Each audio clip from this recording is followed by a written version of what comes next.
आज की कहानी शिवम की है।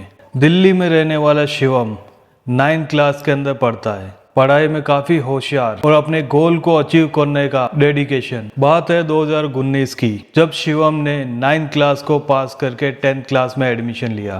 काफ़ी सारे पुराने दोस्तों के साथ, तो कुछ नए एडमिशन में कुछ नए दोस्तों के साथ। उसी क्लास में एक नया एडमिशन होता है ज्योति का। ज्योति पढ़ाई में ज़्यादा अच्छी नहीं थी, जनरली वो पीछे वाली बेंच पर ही बैठा करती थी। शिवम पढ़ाई में काफी अच्छा था, इसीलिए वो बेंच की फर्स्ट रैंक में बैठा करता था। शिवम के काफी सारे टीचर्स उससे काफी बढ़िया इम्प्रेस थे। शिवम हमेशा किसी की भी मदद करने से पीछे नहीं हटता था। अगर शिवम के फैमिली बैकग्राउंड की बात करें तो शिवम की फैमिली का अच्छा खासा बिजनेस है दिल्ली के अंदर। वेल सेटेड फैमिली होती है, तो इसी वजह से शिवम को काफी सारी फैसिलिटी भी मिलती है। शिवम अपने माता पिता से काफी ज्यादा प्यार करता था और उनके प्रति जो उसने एक गोल ले रखा था कि उसे अपने जीवन में कुछ ना कुछ करना है, तो उसके लिए समर्पित था। लेकिन शिवम को नहीं पता था कि उसका यही गोल, यही डेडिकेशन उसे एक बहुत ही भयानक मुसीबत में फंसा देगा। शिवम की 10th क्लास का साल स्टार्ट ही हुआ था। एक दिन शिवम के फ्रेंड्स शिवम के पास आते हैं और उसे बोलते हैं कि ये पीछे जो लड़की बैठी हुई है ज्योति, ये एनी टाइम तुझे देखती रहती है। जब भी तू खेलता है या पढ़ाई करता है, ये हमेशा तुझे देखती रहती है। हो सकता है कि शायद ये तेरी तरफ अट्रैक्ट हो रही है। हालांकि शिवम ने इस चीज़ को काफ़ी पहले ही नोटिस कर लिया था, लेकिन शिवम को इस तरीके की किसी भी झंझट में नहीं फंसना था, इसीलिए शिवम ने हमेशा उसे अवॉइड किया। एक दिन शिवम अपने स्कूल के प्लेग्राउंड में बैठा हुआ होता है, तभी उसके पास ज्योति आती है। ज्योति उसे बोलती है कि शिवम, मैं पढ़ाई में बहुत कमज़ोर हूँ, क्या तुम मेरी हेल्प कर सकते हो? क्योंकि इस साल बोर्ड है, अगर तुमने मेरी हेल्प नहीं की तो शायद मैं इस साल फेल हो जाऊंगी। तब शिवम सोचता है कि अगर मेरी थोड़ी सी हेल्प से इसका साल बच जाता है तो मैं इसकी हेल्प ज़रूर करूंगा। उसके बाद से ही शिवम और ज्योति क्लास की फर्स्ट बेंच पे बैठने लगे।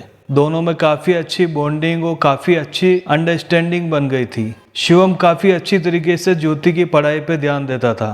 पता भी नहीं चला साल कब निकल गया और साल का आखिरी एग्ज़ाम कंप्लीट हो चुका था। शिवम, ज्योति और शिवम के काफ़ी सारे फ्रेंड्स बोर्ड एग्ज़ाम से निकल चुके थे। 11th के अंदर भी शिवम, ज्योति और उसके फ्रेंड्स ने काफ़ी बढ़िया मेहनत की और वो भी उस एग्ज़ाम से निकल जाते हैं। अब यहाँ पे ज्योति शिवम की काफ़ी अच्छी दोस्ती हो चुकी थी।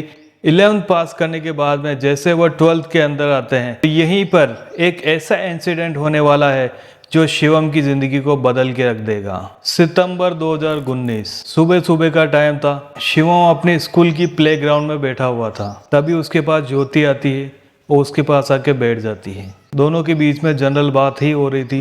तभी ज्योति शिवम से कहती है, शिवम, मैं तुमसे बहुत प्यार करती हूँ, मैं तुम्हारे बिना नहीं जी सकती, मैं तुम्हारे बिना नहीं रह। अचानक ये सुन के शिवम के पैरों तले जमीन खिसक जाती है।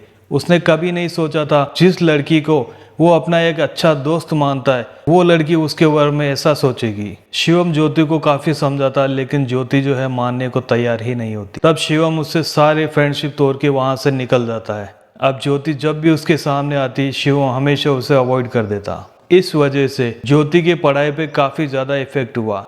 End of the year Shivam exam को पास करके निकल जाता है और ज्योति एग्जाम में फेल हो जाती है। पास होने के बाद में शिवम एक अच्छे कॉलेज में एडमिशन ले लेता है और कुछ दिनों बाद ही उसे पता चलता है कि ज्योति ने 12th में फेल होने के बाद में वापस एडमिशन नहीं लिया और वह कहाँ चली गई उसके बारे में कोई नहीं जानता। शिवम को काफ़ी बुरा भी लगता है कि उसे लगता है कि शायद ये मेरी वजह से ही हुआ है। उसके बाद 3 साल निकल जाते हैं। शिवम अपनी कॉलेज की पढ़ाई को कंप्लीट कर लेता है। एक दिन शिवम अपने रूम में बैठा हुआ होता है, तभी उसे किसी का कॉल आता है। जैसे ही शिवम फोन उठाता है, सामने एक लड़की होती है। सामने से लड़की बोलती है, शिवम, तुम मुझे भूल चुके हो क्या? शिवम चौंक जाता है कि ऐसा कहने वाला कौन है आखिर। फिर उसे पता चलता है ये वही लड़की, वही ज्योति है जिन्होंने 12th तक साथ में पढ़ाई की थी। ज्योति कहती है कि मुझे तुमसे मिलना है। हालांकि शिवम काफी बार उसे मना कर देता है, लेकिन ज्योति कहती है, मुझे सिर्फ तुमसे एक बार मिलना है। फिर शिवम कहता है, ठीक है, शाम को 4 बजे कॉफी हाउस में मिलते हैं। शिवम आगे की पढ़ाई करने के लिए यूएसए जाना चाहता है, इसीलिए वो सारी फॉर्मेलिटी इकट्ठा करता है। कॉफी हाउस पहुंचने से पहले पासपोर्ट ऑफिस जाता है और वहाँ पे अपने सारे डॉक्यूमेंट जमा कराता है। उसके बाद वो कॉफी हाउस जाता है। तभी उसे सामने ज्योति आते हुए दिखाई देती है। ज्योति आती है, बैठती है, दोनों कॉफ़ी का ऑर्डर देते हैं और दोनों खूब सारी बातें भी करते हैं। कुछ देर बाद में शिवम वहाँ से उठ के चला जाता है और ज्योति भी अपने घर पे चली जाती है। जब वो वापस आ रहा होता है तभी वो देखता है एक नई नवेली दुल्हन जैसी दिखने वाली लड़की सड़क के उस पार खड़ी है, जैसे कोई मदहोश खड़ा हो। शिवम उसे काफी चिल्लाते हुए आवाज देता है कि हट जाओ सड़क से, वरना कोई गाड़ी तुम्हें टक्कर मार देगी। तभी एक गाड़ी आती है तेज भागते हुए और उस लड़की को टक्कर मार देती है। जैसे ही ये एक्सीडेंट होता है शिवम ये देख के घबरा जाता है, अपनी कार से उतरता है, भागता है उस तरफ। लेकिन जैसे ही वो उस सड़क पे पहुंचता है देखता है कि चारों तरफ कुछ नहीं है, पूरी तरीके से सन्नाटा है। ना तो उस कार के कोई निशान है, ना ही उस औरत के। ये देख के शिवम समझ नहीं पाता है कि आखिरकार उसने देखा क्या ये उसका कोई भ्रम है या कोई रियल इंसिडेंट। शिवम इतना ज़्यादा घबरा जाता है कि भागते हुए अपनी कार में बैठता हुए अपनी कार को ड्राइव करके घर चला जाता है। काफ़ी देर सोचने के बाद में आखिर शिवम डिसाइड करता है कि भाई ये मेरा वहम ही है, और शिवम इस चीज़ को भूल जाता है। कुछ देर शिवम मोबाइल चलाता है, फिर उसके बाद में सो जाता है। आधी रात को शिवम को एक सपना आता है। सपने में वही लड़की सड़क पे खड़ी है और एक कार उसे कुचलते हुए निकल जाती है। ये देखते ही अचानक शिवम उठता है, पूरी तरीके से पसीने से लथपथ। जल्दी से घड़ी की तरफ देखता है तो 4 बज रहे होते हैं। शिवम उठता है, ब्रश वगैरह करता है, अपनी जनरल एक्सरसाइज करता है। तब तक सुबह हो जाती है। मॉर्निंग के 8 ही बजे हुए होंगे। तभी ज्योति का फ़ोन आता है। शिवम उससे बात करता है, आज फिर उससे मिलने का डिसाइड होता है। अब फिर से वो कॉफ़ी हाउस में मिलते हैं। इस बार शिवम को ऐसा लग रहा था कि ज्योति बहुत ही ज़्यादा खूबसूरत लगने लगी है, वो उसके बिना रह नहीं पाएगा। उसे समझ में नहीं आ रहा था कि आखिरकार उस पर ऐसा क्या जादू हो गया है कि वो अपने आप को रोक नहीं पा रहा है। तभी अचानक शिवम उठता है, ज्योति के पास जाता है, घुटने पे बैठता है, वो उसे प्रपोज कर देता है। ज्योति काफ़ी ज़्यादा खुश होती है, दोनों खड़े होते हैं और एक दूसरे से गले लगते हैं। शाम का टाइम काफ़ी अच्छा एक दूसरे के साथ में बिताते हैं। शिवम ज्योति को अपने घर पे ड्रॉप करता है। अब यहाँ पे एक ऐसा इंसिडेंट होने वाला है जो शिवम की ज़िंदगी को बदल के रख देगा। उसकी ज़िंदगी में एक ऐसा खौफ डाल देगा जिसे वो ज़िंदगी भर नहीं भूल पाएगा। जिस गली में ज्योति का घर होता है, शिवम ज्योति को उससे पहले ही छोड़ देता है ताकि उसके चाचा चाची को किसी भी तरीके का कोई शक ना हो। जैसे ही दोनों कार में वहाँ पहुँचते हैं, ज्योति कार से उतरती है, अपनी गली की तरफ बढ़ने लगती है। शिवम उसे इस तरीके से जाते हुए देख के काफ़ी ज़्यादा उदास होता है। तभी ज्योति वापस आती है, कार में बैठ जाती है और शिवम के साथ किस करने लगती है। जैसे ही किस ख़त्म होता है, ज्योति जल्दी से उतरती है और उस गली में भाग जाती है जिस गली में उसका घर होता है। तभी शिवम महसूस करता है कि उसके मुंह में कुछ है, कोई दाना। वो उसे बाहर निकालने की कोशिश करता है लेकिन वो उसे बाहर नहीं निकाल पाता। वो दाना जो है उसके मुंह से गले में होते हुए उसके पेट में पहुंच जाता है। उसे समझ में नहीं आता कि आखिरकार ये क्या था। उसे लगा कि हो सकता है खाने का कोई टुकड़ा दांत में फंस गया हो और वही टुकड़ा गले से पेट में चला गया। इतनी ज़्यादा टेंशन ना लेते हुए शिवम कार स्टार्ट करता है और फिर से अपने घर पे चला जाता है। इस बार भी जैसे ही शिवम सोता है, सेम टाइम को लगभग 12 से 1 बजे हुए होंगे और शिवम को फिर से वही सपना आता है। सेम वही औरत सड़क पे खड़ी है, कार आती है, एक्सीडेंट करती है। ये देखते ही फिर से शिवम उठ जाता है। उसे ये समझ में नहीं आ रहा था कि आखिरकार ये सपना उसे रोज़ क्यों आ रहा है। सुबह होती है, वो शिवम इस चीज़ के निवारण के लिए अपने गुरुजी को फ़ोन करता है। गुरुजी फ़ोन उठाते हैं और जनरली हाय हेलो वाली बात हो ही रही होती है। तभी गुरुजी आगे से ही बोल देते हैं, शिवम तू किसी से मिल रहा है आजकल, किसी लड़की से। तभी शिवम सोच में पड़ जाता है कि ये बात तो मैंने किसी को नहीं बताई थी, गुरुजी को कैसे पता चली। तभी गुरुजी बोलते हैं कि देख शिवम, तुझे अपनी ज़िंदगी में कुछ करना है, आगे बढ़ना है, उस लड़की के चक्कर में मत पड़ना, वरना तेरा जीवन एक अंधेरी गुफा में समा जाएगा। तब शिवम बोलता है, गुरुजी मैं उस लड़की से बहुत प्यार करता हूँ, मुझे रात को बार बार सपने आते हैं, इसीलिए मैंने आपको फ़ोन किया था, लेकिन आप अगर ऐसी बात करेंगे तो मैं आज से आपको कभी फ़ोन नहीं करूँगा। ये कहते ही शिवम फ़ोन काट देता है। आज फिर दोपहर को शिवम और ज्योति एक रेस्टोरेंट में मिलते हैं। काफ़ी अच्छी बातें कर रहे होते हैं। तभी ज्योति शिवम को बोलती है, शिवम मैं तुम्हारे बिना नहीं रह सकती। मेरे चाचा चाची इस बात को कभी नहीं मानेंगे, तुम्हें वो कभी स्वीकारेंगे नहीं, और तुम्हारे पेरेंट्स भी मुझे कभी एक्सेप्ट नहीं करेंगे क्योंकि मैं एक गरीब फैमिली से हूँ। तो क्यों ना हम इन सब को छोड़ के कहीं चले जाएं, कहीं दूर। शिवम ना चाहते हुए भी उसे हाँ कर देता है और उसे बोल देता है कि आज रात ही हम दोनों यहाँ से भाग के कहीं और चले जाएंगे। ये कह के शिवम और ज्योति अपने अपने घर पे चले जाते हैं। शिवम जैसे ही घर पहुँचता है, उसके डैड उसके सामने खड़े होते हैं। वो शिवम को अपने पास बुलाते हैं और उससे पूछते हैं, तू आजकल किससे मिल रहा है, कौन है वो लड़की। शिवम के फादर उसे बहुत समझाते हैं, लेकिन शिवम जो है समझने का नाम नहीं लेता। तभी शिवम अपने फादर के ऊपर चिल्लाने लगता है, उनसे लड़ाई करने लगता है। ये जिंदगी में पहली बार था कि शिवम अपने फादर के सामने इतनी ऊंची आवाज में बात करता है।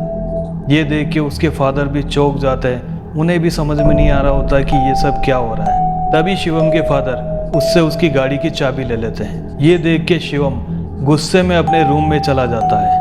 अपने बेड पे बैठा ही होता है, तभी उसे ज्योति का कॉल आता है। ज्योति उससे पूछती है कि क्या हुआ, तुम अभी तक आए नहीं। तो पूरा इंसिडेंट वो ज्योति को बताता है। वो बात कर ही रहा होता है, तभी शिवम के फादर शिवम के रूम में आते हैं। उनके हाथ में एक तांबे का लोटा होता है। शिवम के फादर अपने हाथ में थोड़ा सा पानी लेते हैं और वो पानी शिवम के ऊपर छिड़क देते हैं। जैसे ही शिवम के ऊपर ये पानी छिड़कते हैं, शिवम एक तरीके से होश में आ जाता है।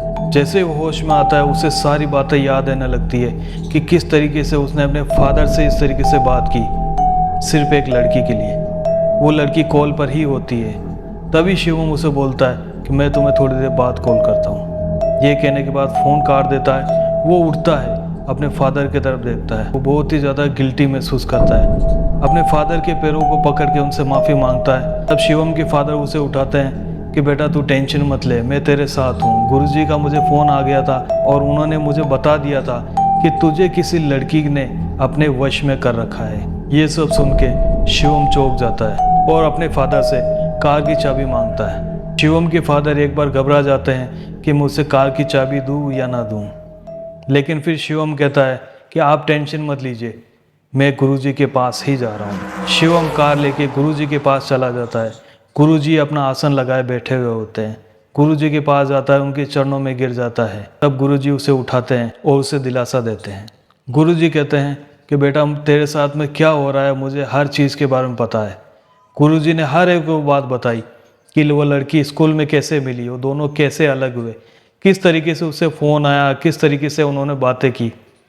लेकिन गुरुजी ने यहाँ पर कुछ ऐसे तथ्य भी बताए जिसे सुन के शिवम के होश उड़ गए। गुरुजी ने बताया, जो लड़की तुमसे मिलती है उसके पास वाले घर में एक लड़की की शादी होती है, एक नई नवेली दुल्हन, जिसकी डेथ अगले 2 दिन में हो जाती है। जब उस लड़की को जलाया जाता है तो ज्योति उसकी राख लेके आती है और उसी राख को जब भी तुम लोग कैफ़े में कॉफ़ी पीते हो, उस राख को तुम्हारी कॉफ़ी में मिला के तुम्हें पिला देती थी, जिस वजह से तुम उस लड़की के वश में आ गए थे। इसके बाद गुरुजी बताते हैं कि ज्योति एक तांत्रिक की बेटी है, एक ऐसा तांत्रिक जिसकी तंत्र विद्या उसी के ऊपर हावी हो गई थी, जिसकी वजह से उसकी और उसकी पत्नी की मौत हो गई थी। ये सब उस लड़की ने अपने पिता से ही सीखा था। ये सब सुन के शिवम गुरुजी के पैरों में गिर जाता है और उनसे उसे बचाने की विनती करता है।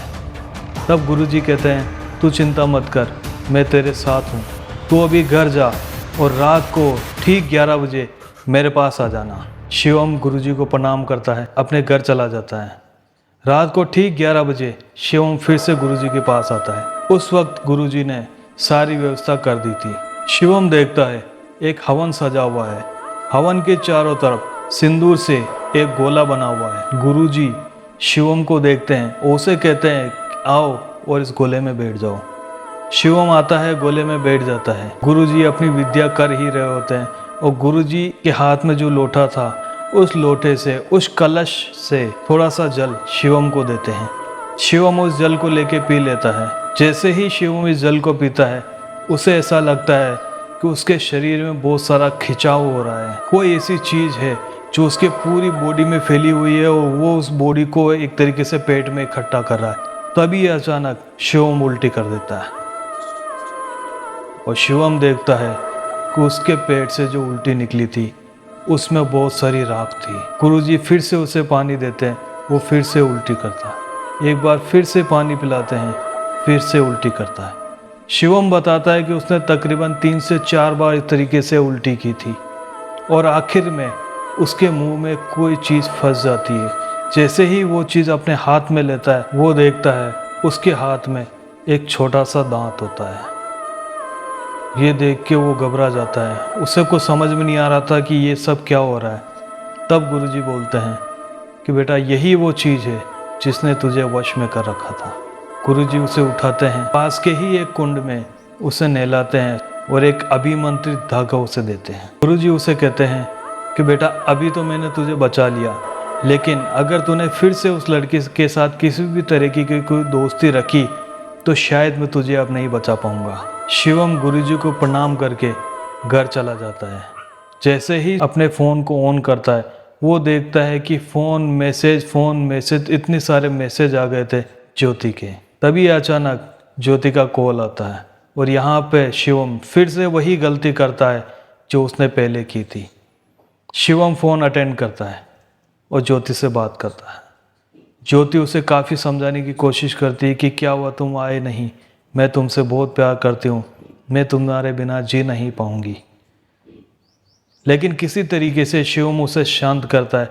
वो कहता है कि हम मिलेंगे, बहुत जल्द मिलेंगे, और इस तरीके से उसे अवॉइड कर देता है। इतने दिनों के बाद वो पहली रात थी जब शिवम को ऐसा कोई भी सपना नहीं आया था। फिर अगले कुछ दिन शिवम ज्योति को इसी तरीके से अवॉइड करता है। तब तक उसकी यूएसए की फॉर्मेलिटी कंप्लीट हो चुकी थी। शिवम यूएसए चला जाता है, अपना पुराना नंबर भी बदल लेता है। कुछ दिनों बाद शिवम का उसके एक दोस्त का फ़ोन आता है जो उसे बताता है कि ज्योति ने आत्महत्या कर ली।